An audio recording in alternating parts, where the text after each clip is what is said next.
Okay, how to reuse aqua soil, yan. If you're using ADA, Neo soil, ADA soil, and then Ista soil, ito, hindi siya na dudurog.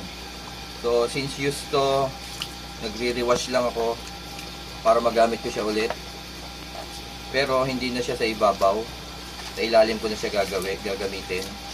Dahil meron pa tong bacteria. Nugasan ko lang kasi para matanggal lang yung mga dumi-dumi, ganun. Kasi may mga ano pa yan eh, mga small, parang alikabok, small particles yan.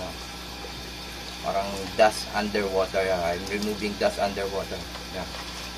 So, kapag clean na yan, you can transfer it to the tank. See that? Putting inside again. Okay. And then that part, I'm using tourmaline, ADA tourmaline, ATA super clear, and ATA Bacter. These three. Put Bacter on top. Then this Bacter.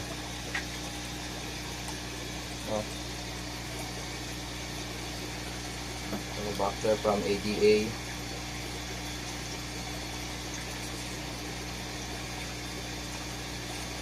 After putting all the ingredients, super clear.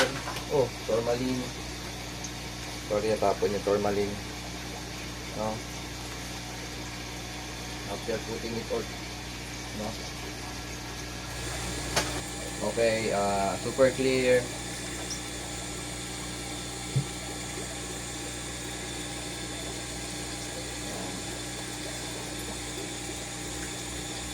Then, lagay natin yung nahulog na naman. Lagi nahuhulog ah. Sana all nahuhulog. Tourmaline, ganun din. Saka lahat nahuhulog. Yan. Okay po, yun lang.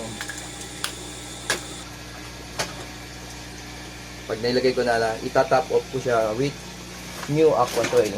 This one, Ista brand.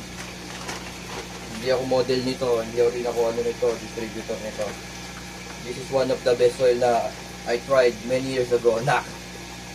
Kasi minsan, check lang.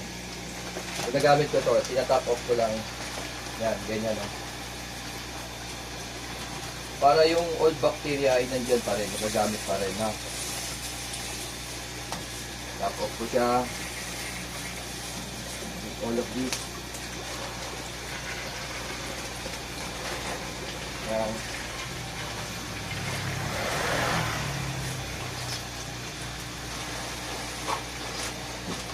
So, ito bago to. And then, meron pa ako isang soil. Ito, bago rin to. New soil, pero ewan ko kung meron pa dito sa market. Mga dati ko nang tago to. No? Yan. Sa mga magagandang soil yan. Ito kasi pine. Although may Ista naman na pine din. O yun. Para lang makover mo yung malalaking butil. Malaki kasi yung butil na nabili ko na Ista eh. Pero etong Neo soil, pine yung butil. No? So after covering everything, no, pwede na tayo magtanim. Okay, alright. Thank you for watching. Alright, thank you.